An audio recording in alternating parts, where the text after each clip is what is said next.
Go. There we are. Yeah, hello Hey, how you doing? everybody.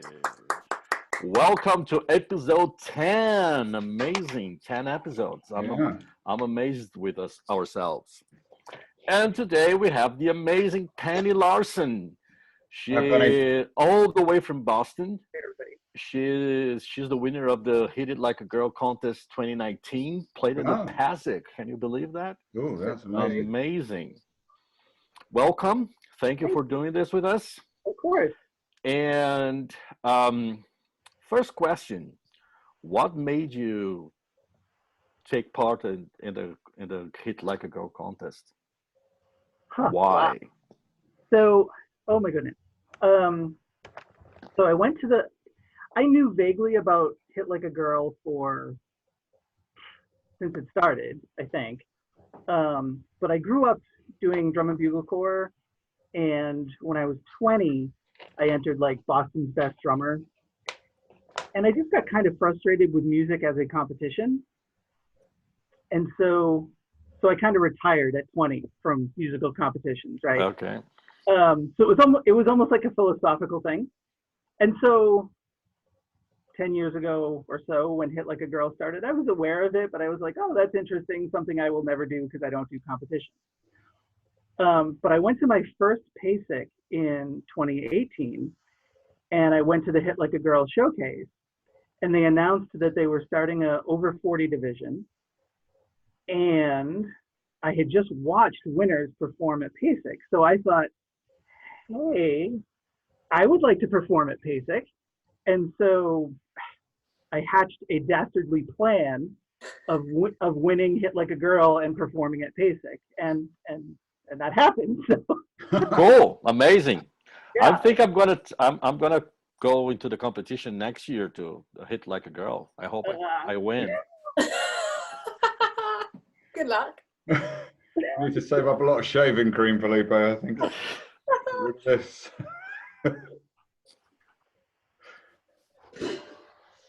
Okay. Wow. So yeah, go Yeah. ahead.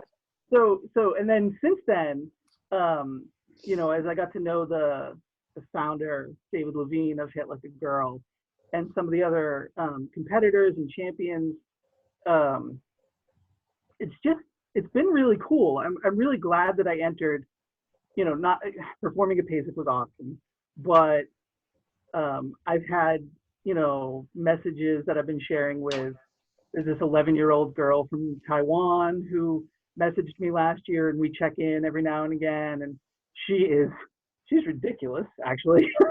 She was just the weekly winner for this week in the current Hit Like a Girl. And so I just met like tons of other women and girls that are awesome. And so it was performing at PASIC was great. I mean, I won a drum set, that was great. But it was the people that I met because of the contest that was the unexpected thing, right? And then it was also a really good boost to my I don't know if you know what imposter syndrome is, right? I have like a fair degree of anxiety, and I just turned 50, and the reality when I look at my musical career is that it hasn't been what one would define as successful from like a financial standpoint. My husband likes to say that I'm not a good professional musician, not because of the musician part, but because of the professional part, which is true. But winning that contest, entering and winning, was a really good kind of affirmation that, oh, maybe I do know what I'm doing, right? And that was really helpful. Cool. Yeah. So. Next. And I get to be a judge this year now. So. Oh, amazing. You're gonna be like a harsh judge, or gonna be a good-hearted judge? So I think the answer is both, right? I'm gonna try I'm gonna try to be realistic, right? Like, so harsh. All right. I'll tell you. I won't tell you who they were, but last year there was one judge who it was obvious that she was being very affirming and she wanted to be very positive, and then there was one judge that wanted to like nitpick to death, right? Like be very strict. And there's a score card, and then there's also comments that the judges leave. And the two judges that were the most happy and the most unhappy, their comments were kind of the most useless. If that, and I mean that's a harsh thing to say, but it was there were a few judges that were more in the middle, and their comments really seemed to be more specific and helpful, right? The first one, the happy judge was like almost too cheerleadery. This is great, you're awesome, right? Like that kind of thing. Okay, I mean it's lovely to hear, but not helpful, right? And then the harsh judge was like, you know, this is terrible, you need to tear it down and start from scratch, right? And that's not helpful either, right? Not helpful, not true. I'm not allowed to say that. I am. Enough. Next. I was going to ask you, if you don't mind me jumping in, Mark. No, please do. About, you know, your motivation for entering, but you've answered that. So I just kind of wanted to, I do have a few questions, but how has, two questions. First, how was PASIC? Second, how has this whole experience changed your view of competitions and things like that? Has it changed at all? So PASIC is like better than Disneyland, right? I mean, so I'm going to kind of crush the two PASICs together, right? So 2018 was my first ever, and then this year, I can almost sort of separate out my performance from like the experience as a whole. But the thing I did the most was drum set clinics, right? And so in the last 2 years, I saw, oh my God, I can't even, let's see. So this year, my favorite, I think, was Stephen Perkins from Jane's Addiction, just because, so I loved his clinic was mostly a performance, him and a bass player. And they did like a medley of Jane's tunes, but also a bunch of other tunes.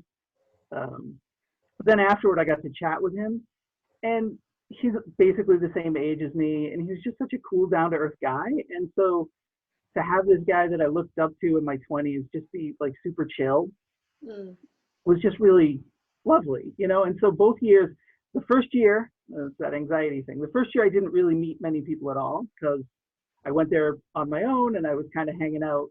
You know, I would go to the clinics and then I would go back to my hotel room and then I would go to the clinic, right? And I'm not really good at the, hey, hi, how you doing? My name's Penny Larson thing.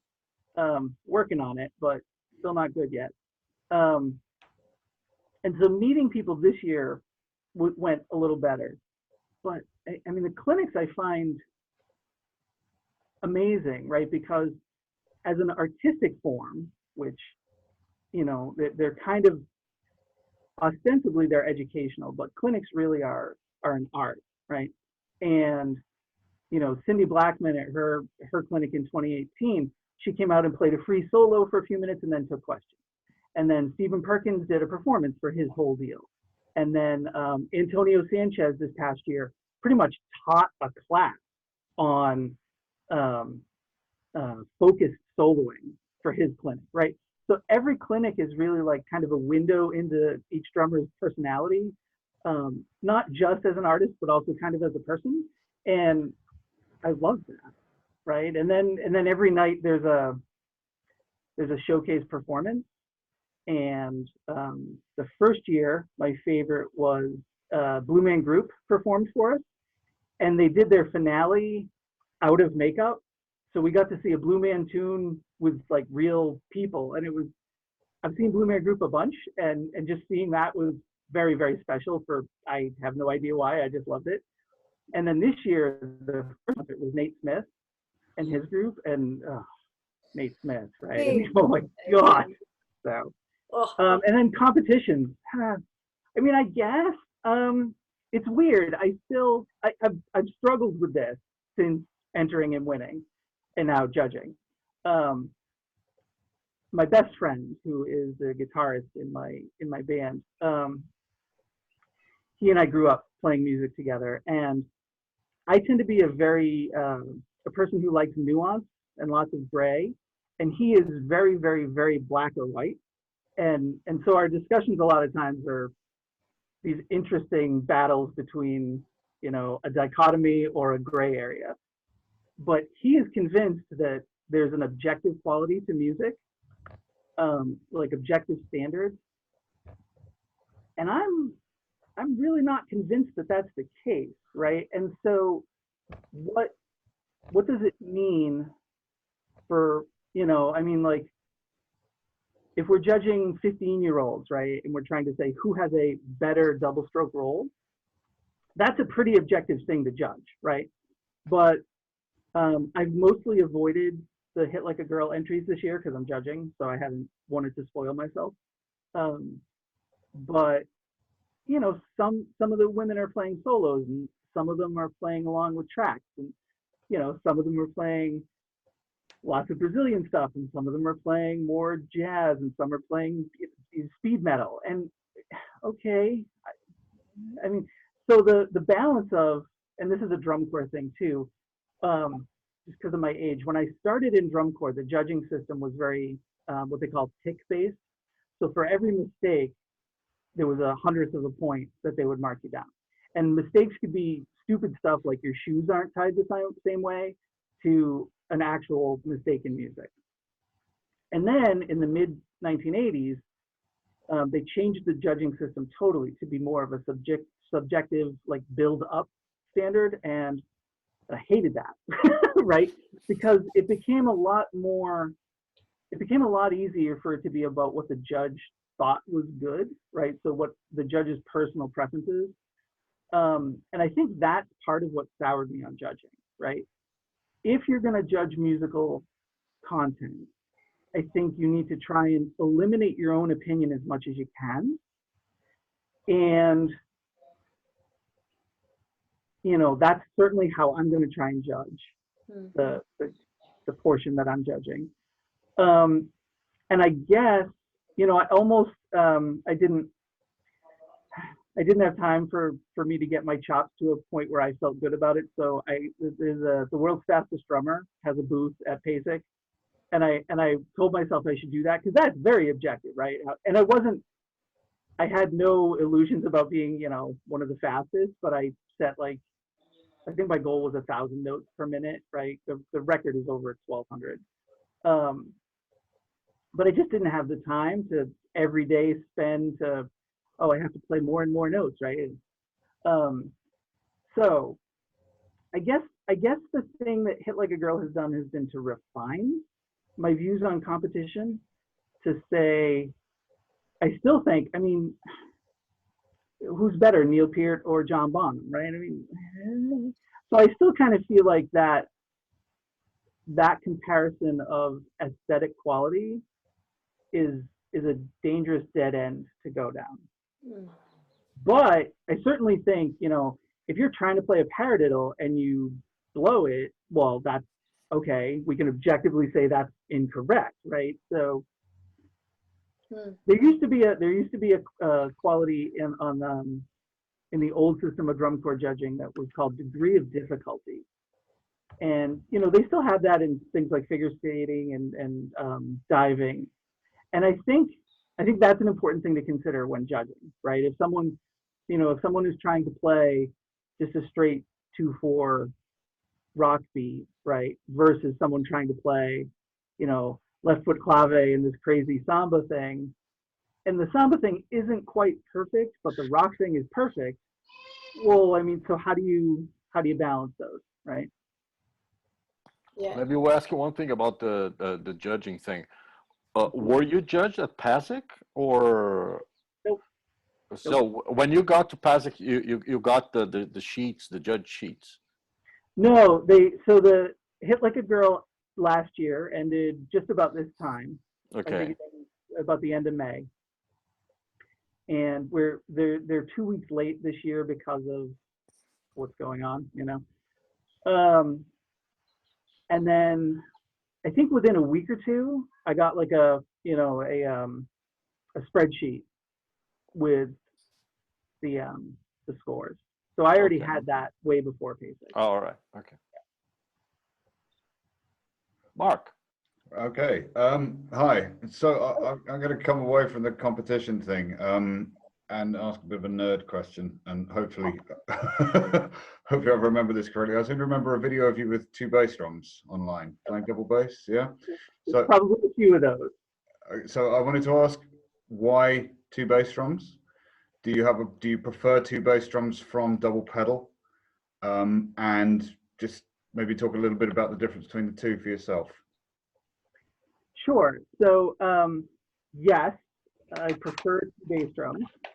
I started playing 2 bass drums, you know, when I was 17, and you know, back then it probably was at least partly because the drummers I looked up to did, right? That was the 80s, and hair metal was a thing, and everybody had the giant drum sets. And Yeah. Neil Peart was definitely a huge influence, right?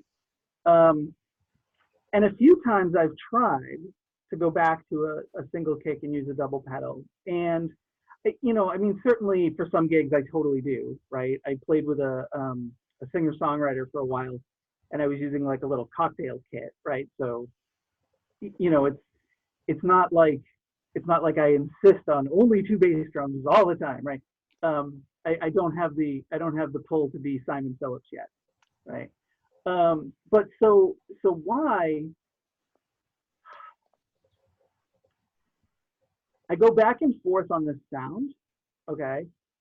In certain ways, the sound of a double pedal on a single kick drum has, I mean, it has the same pitch, assuming you get, you know, some of the double pedals are, one is in the middle and one is off to the side, and then some are equal distance from the center. The first one that's a horrible idea, because you have the one pitch and then a different pitch. And the whole reason to use a double pedal is so you have the same sound, right? So assuming you have the pedal where they're equal distant from the center, and you get the same sound, basically, to me that's an advantage, right? Like when I tune my bass drums, I'm trying to get them to sound as the same as possible.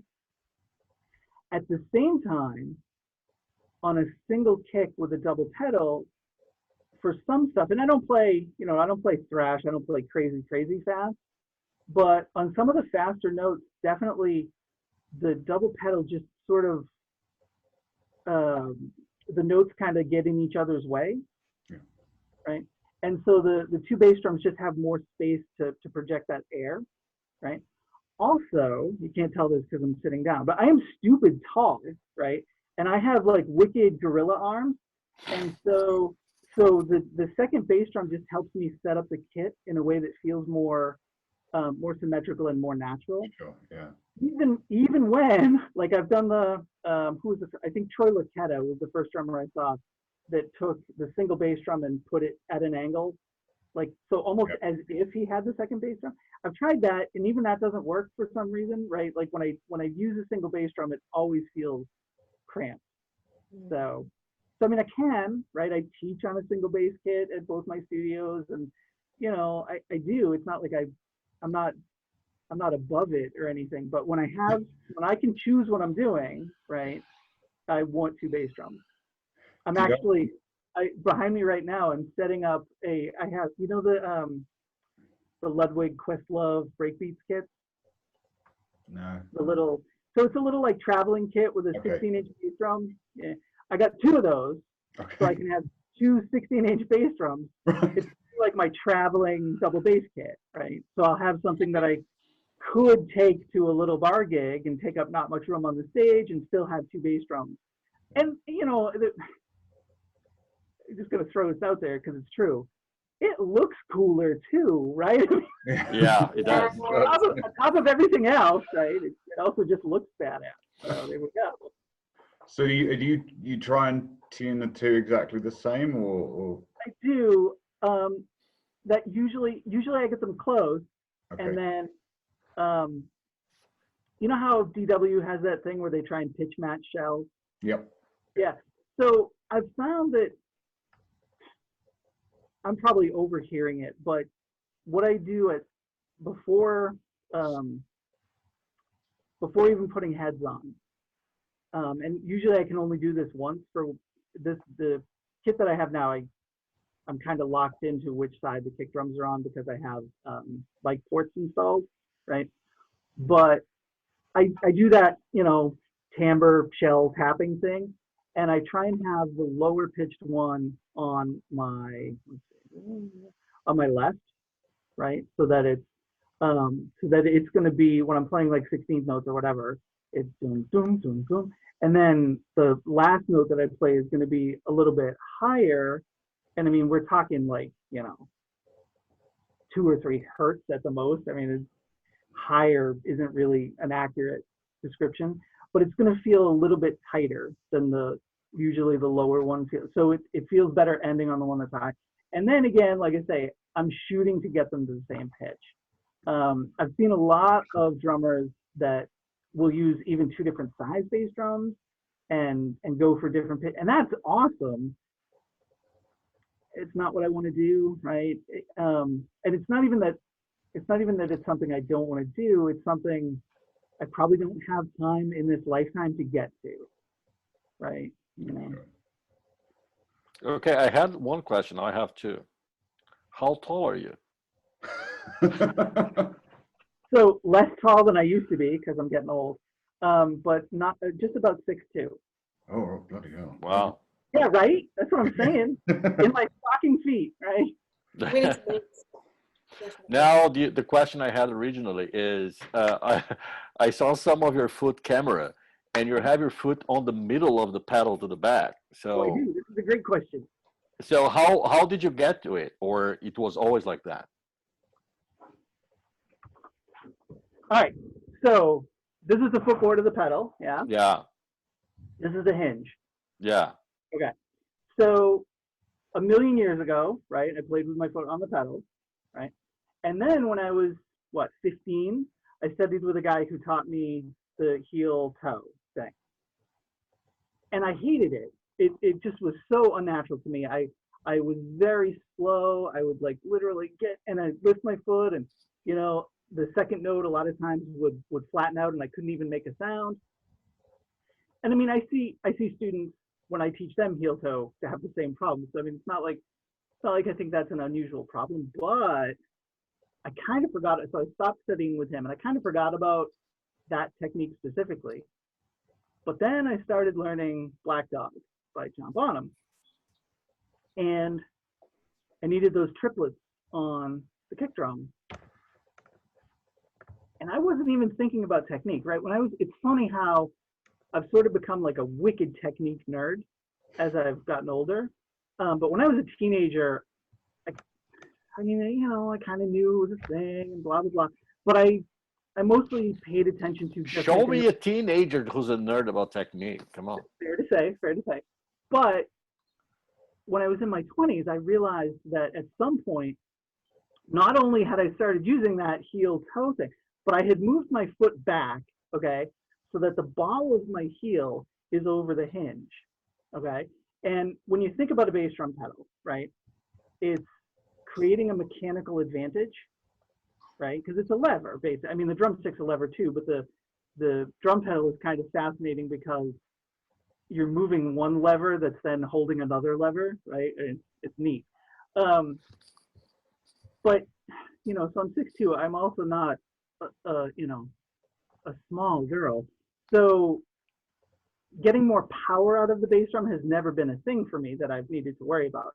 I grew up playing, I don't know if you guys remember the old Ludwig Ghost pedal. It was kind of the one before the Speed King. No, never saw that one. Okay, so I had my first bass drum pedal was very, let's say, stiff, right? I had to press down really hard, but then it also had a really strong, let's say the spring tension was tight, like crazy tight. And I had a round wooden beater. So if I wasn't careful, the beater would come back and bruise my foot, which being a teenager that grew up in drum corps, I thought that was very hardcore, right? So, so why would I try and fix it, right?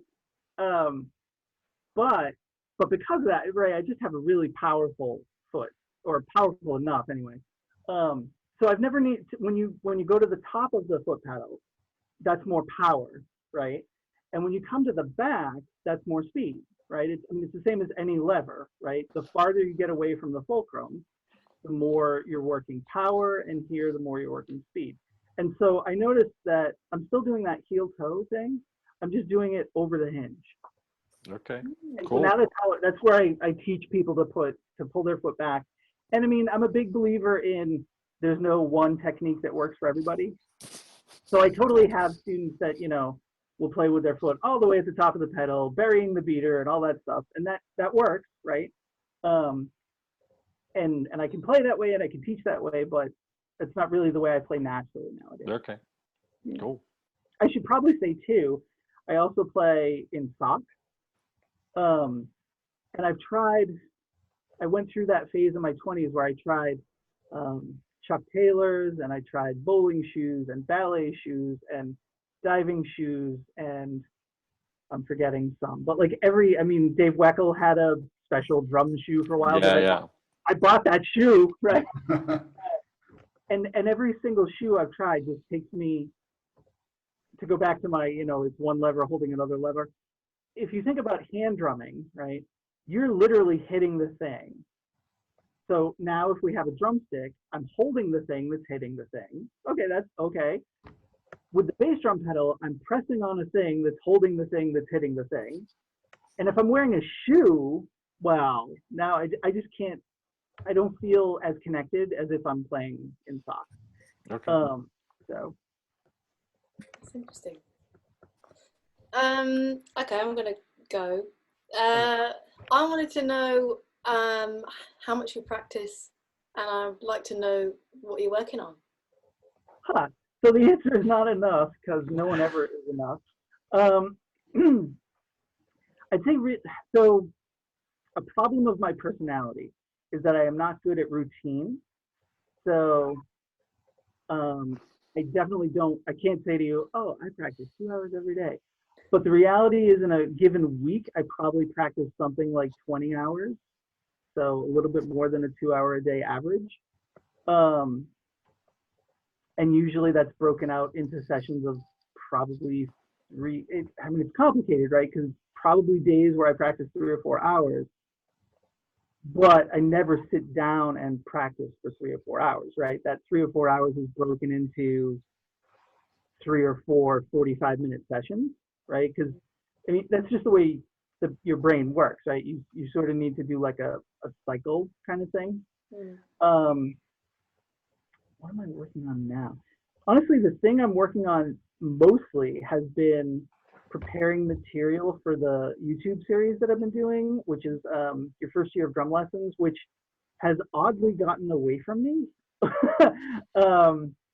So around Christmas, I came up with this brilliant idea to create a year course, basically, of like, hey, what would it be like if you took drum lessons with me for a year? Here it is on YouTube.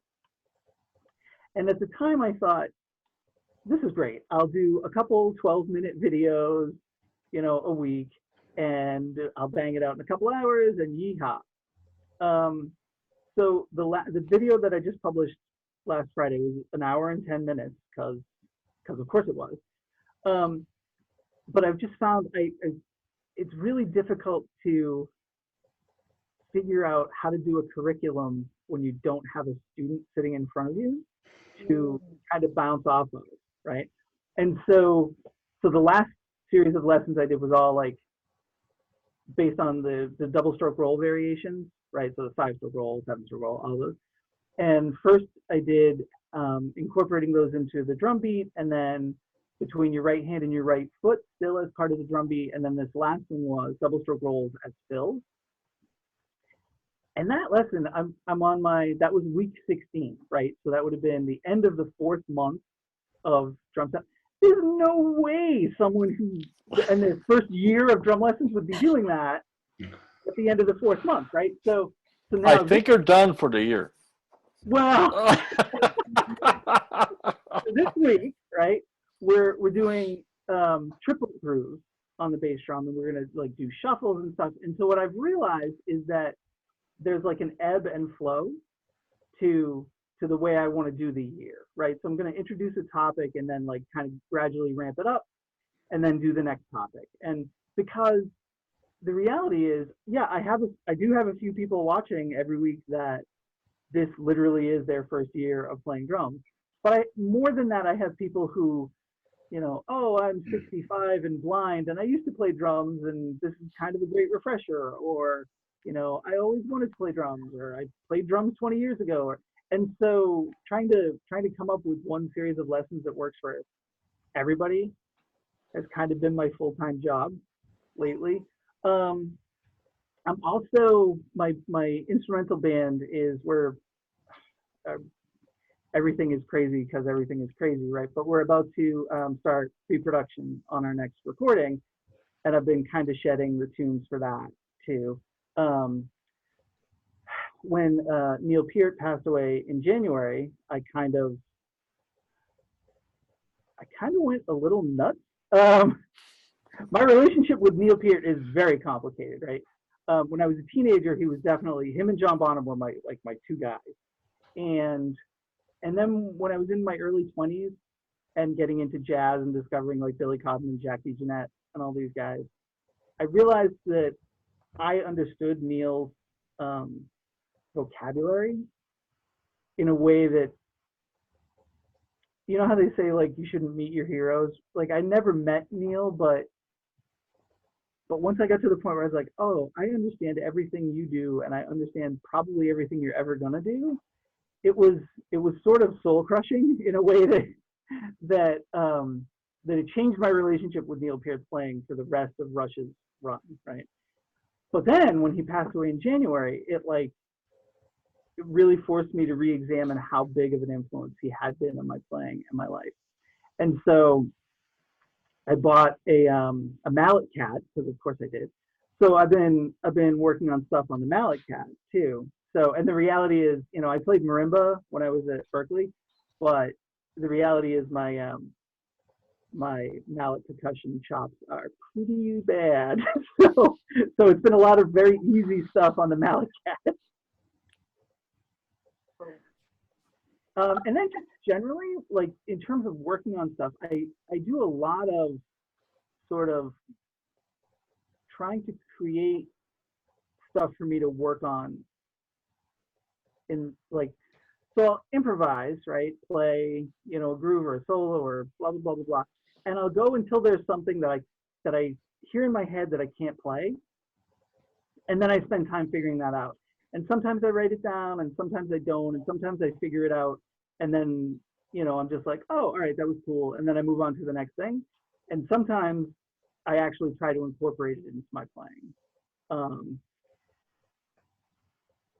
I haven't, the book that I keep going back to over and over again is called Speed is of No Concern.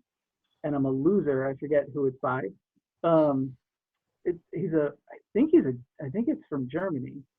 I have this, I have a fetish for old out of print drum books because they're just cool, right?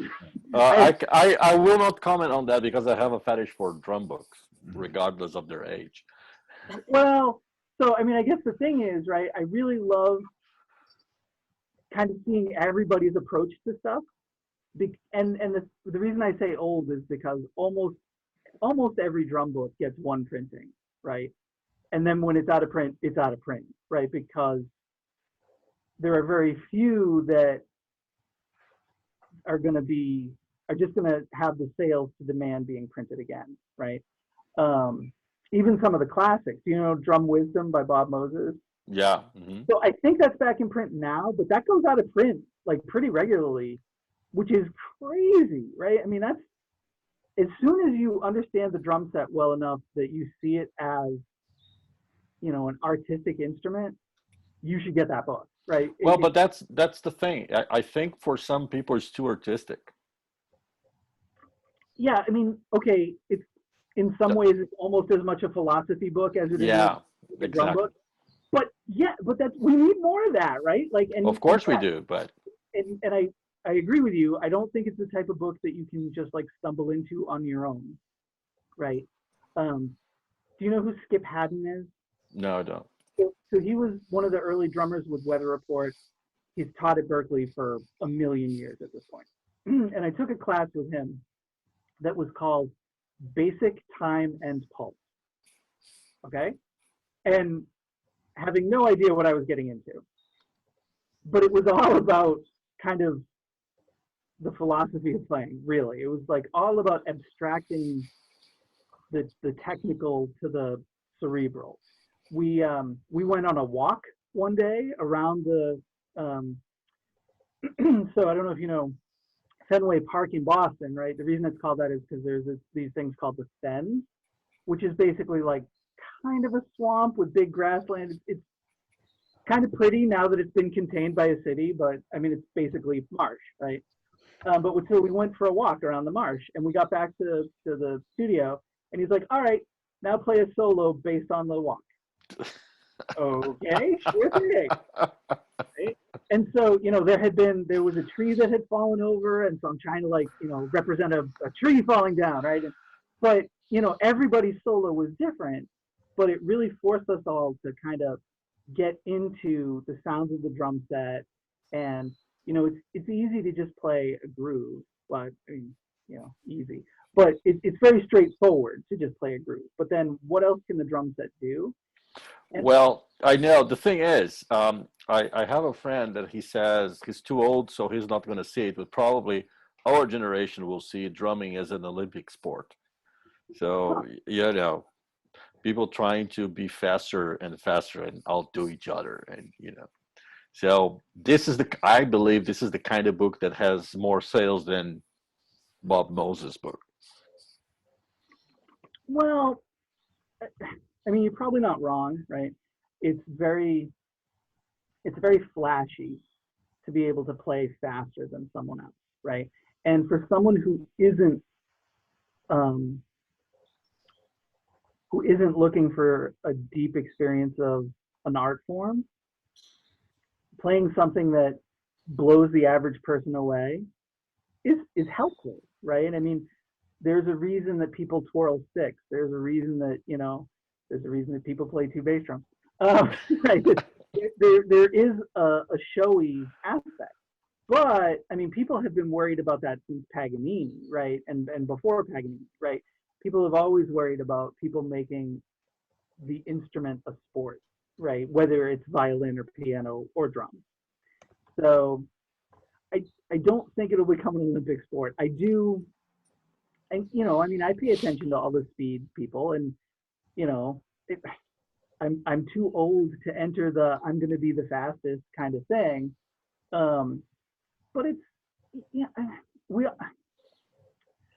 So I'm waiting to enter the oldest drummer alive contest. there you go.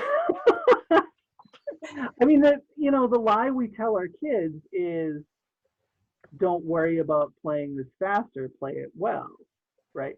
Yeah. But of course we want to play it faster, right? And the trick is to do both. And the trick is to not try to go faster to the point that you let go of the quality, right? But I mean, think of how many songs are fast and that you just literally need to be able to play fast to make that song happen, right?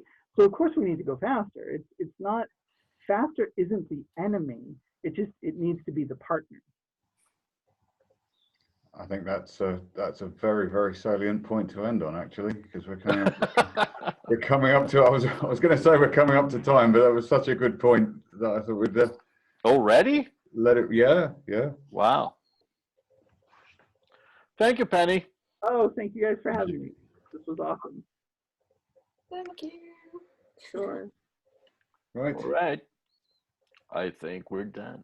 Alrighty. Gonna end Bye the bye, meeting. guys. Thanks, Bye. Thank you. Thank you. Thank you. Yeah.